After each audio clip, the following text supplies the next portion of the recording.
Thanks to the SiriusXM app for sponsoring this video. Not a ton of teams are led in scoring by two guards, and certainly not at the rate the Bulls are getting from DeMar DeRozan and Zach LaVine. But beyond the gaudy point totals, DeRozan is doing something we haven't ever seen before, breaking a shooting record held by none other than Wilt Chamberlain, and he's doing it from the dreaded mid-range. While the modern NBA celebrates the three, DeRozan is letting us all know that not only can you still dominate this game from 18 to 20 feet out, but it can sneak you into the, oh yeah, I'm going to say it, MVP race.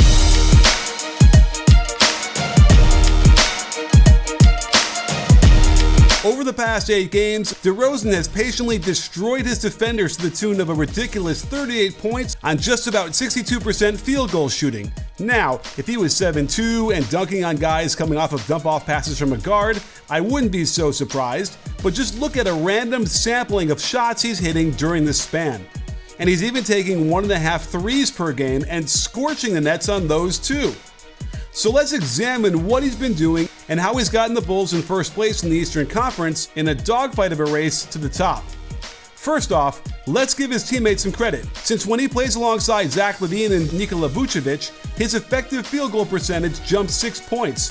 And over the last 8 games, his shooting is so bazonkers anyway, check the difference when he's got 2 other major weapons alongside him. You won't see him take many threes, and when he does, they're usually pretty open. Here's why.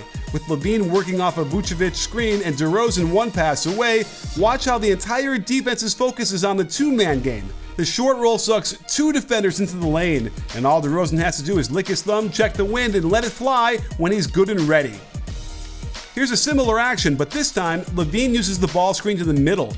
The Hornets correctly rotate the lowest guy over to the Vucevic roll, which forces Bridges to sink down on the nicely timed cut by Green. That gives a lot of space for a catch in the left wing, where DeRozan can calmly rise up and get this over his man for the perfect swish.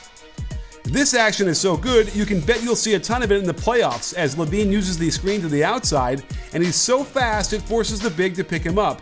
It opens up another short roll to Vucevic, who sucks in 2 defenders, can you hear me shaking my head? Leaving DeRozan wide open for another triple. Even without some key pieces, the Bulls have a lot of options with these 3. This inside pick and roll drags 2 defenders to LaVine, and you'll see in a second how Cat gets stuck out of position as a direct result. Green is a terrific cutter, and his presence in the lane forces Russell to pick him up. Vucevic is great with the skip passes to the corner, and in a scramble, it allows DeRozan to attack on the catch, backing Cat up immediately before he goes into his patented pull-up from the elbow. Unless you're blocking this, you aren't having any effect. Same idea here, although it's against the zone, but LaVine draws so much focus to him that it makes it easy for DeRozan to run and catch, split 2 defenders, and then show off his one-footed floater game, plus the foul. Here's some organic motion offense that finds the Bulls doing one of their favorite actions. Pitch to pick from Vooch to LaVine, with the Suns defending this by what we call nexting the ball screen, pulling Green's man over from one pass away to stop the ball so the big man doesn't have to switch and can stay on Vucevic. However, the threat of LaVine and Vooch is so great that it causes confusion on the weak side and another open lane to the hoop for DeRozan of all people, who finishes with the beautiful reverse. I think one of the keys to DeRozan's incredible recent performance is how chill he seems to be on the court. Nothing phases him, and it's the same feeling I get when I fire up the SiriusXM app and turn on Yacht Rock Radio. Nothing gets me into a positive frame of mind more than jamming to Africa by Toto as part of their ad-free music listening experience. They've got an incredible variety of music, plus you can listen to your favorite news channel live, and of course, lots of sports, like NBA Radio that features friends of the breakdown Justin Termini and Eddie Johnson.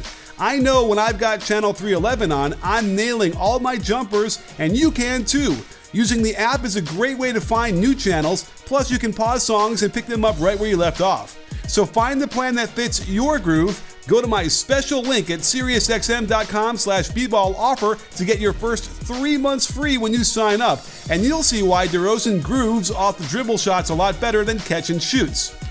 In fact, he's 2 points better when he pulls up than when he lets him fly off the catch, and one big reason is because he gets closer to the hoop generally when attacking off the dribble.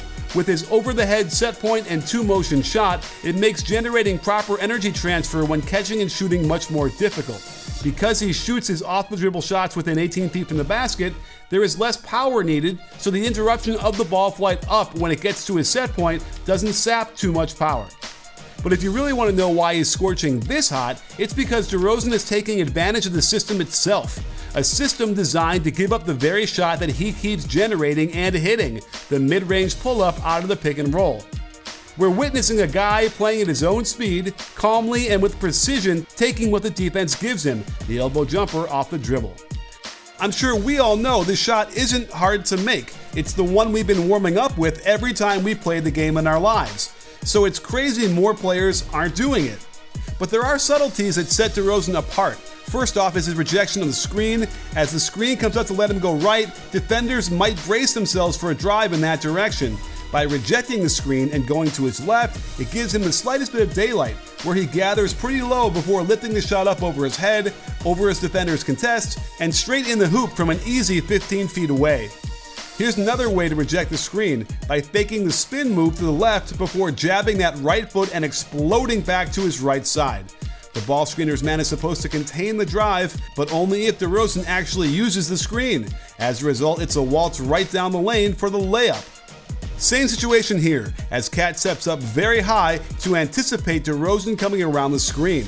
Watch how he uses the crossover to show a drive right before rejecting the screen. Again, there is no rim protection now as he thunders down the dunk. Here's an elbow screen set below the three-point line. Cat is waiting for him to come around the screen, and it's Edwards' job to make sure the screen is used and that he can chase around quickly. Instead, it's another vicious crossover that lures the reach in, and now he's drawn 4 defenders to him. He can make any pass he wants for a wide open shot, but that wouldn't let us see his one-footed floater game with touch. More evidence that he's just pretending to play against traffic cones, as that same crossover rejects the screen, gets his man to reach in and get beat before he snakes to the midline, and no one even tries to contest this open 14-footer. In addition to the wicked crossover, he's got a behind the back dribble that allows him to stay open to the basket and leave his defender in all sorts of trouble.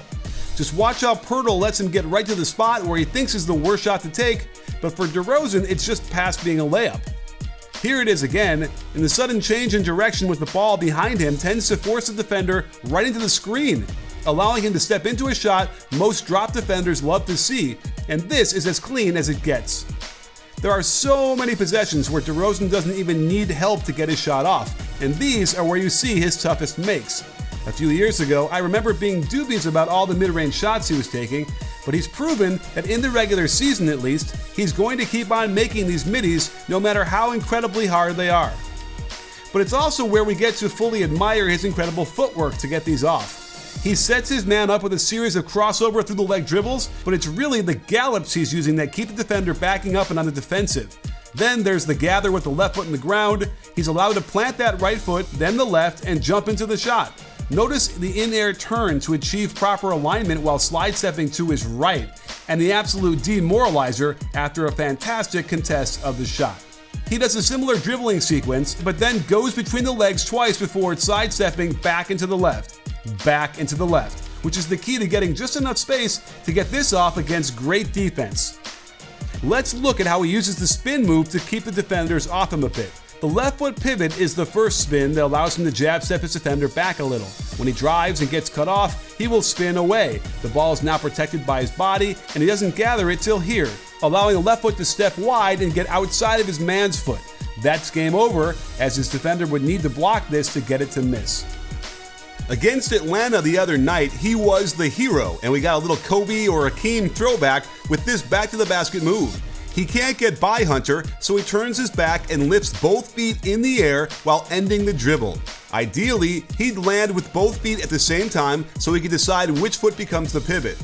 But the right foot does land first, allowing him to then jab with the left, showing a spin back in that direction, but it's really misdirection as he turns over the right shoulder for a vicious and wide open 14-foot shot.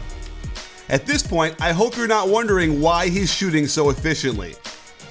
While he's coming out of almost nowhere to nudge himself into the MVP race, it's his clutch performance that could shift the discussion.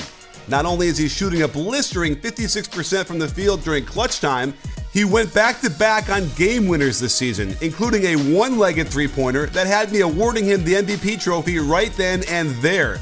If you don't know about this kind of shot, get out there and try it. We all should be shooting it. The Bulls have been giving away leads all season long, and just when it appeared they'd do it again the other night versus Atlanta, he uncorks another mid-range beauty, plus the phantom foul that led the Bulls to another key Eastern Conference victory. I'm not saying he is going to win it, but for him to ignite like this at a time when his team has desperately needed it, he's got to be in the discussion for MVP. And the thing that's going to keep Bulls fans up at night is the eternal question for DeRozan. Will he bring this to the playoffs against better defenses than he's faced during this stretch? If he goes back to being defrozen, the Bulls could be fishing pretty early. But if he can keep this up, watch out, sports fans. The Bulls will be running deep into the NBA playoffs with a player who's got a great argument for being most valuable.